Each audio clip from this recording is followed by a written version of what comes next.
સુરતમાં ફરી એક વખત બેફામ નબીરાએ ભયાનક અકસ્માત સર્જ્યો છે। સુરત શહેરના આઉટર રિંગ રોડ પર વાલક બ્રિજ પાસે નબીરાએ બેફામ કાર ચલાવતા 5 લોકોને અડફેટે લીધા। અકસ્માતમાં 2 વ્યક્તિના ઘટના સ્થળે કમકમાટી ભર્યા મોત થયા છે, જ્યારે 3 લોકો ગંભીર રીતે ઇજાગ્રસ્ત થતા તેમને હોસ્પિટલમાં ખસેડવામાં આવ્યા છે।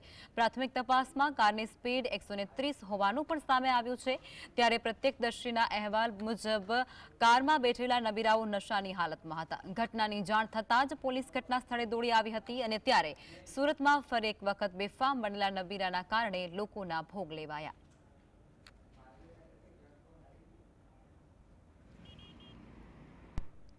ગઈકાલે સાંજે જે ઘટના ઘટી તેમાં મારા 2 સગા મોટા બાપાના દીકરા જે ત્યાં ઘટના સ્થળે જ મૃત્યુ પામ્યા અને એમાં એની સાથે બીજા 3 વ્યક્તિઓને પણ ત્યાં કચડી મારવામાં આવ્યા। આ લોકો બેફામ ગાડી ચલાવી જે લોકોએ અને એ લોકોએ ડ્રિંક્સ પણ કરેલું હતું એવું કહે છે, નશામાં હતા અને રોંગ સાઈડમાં સામેની સાઈડ ઉપર ગાડી ચલાવીને આ લોકોને ગંભીર અકસ્માત કરીને મોતને ઘાટ ઉતારવામાં આવ્યા।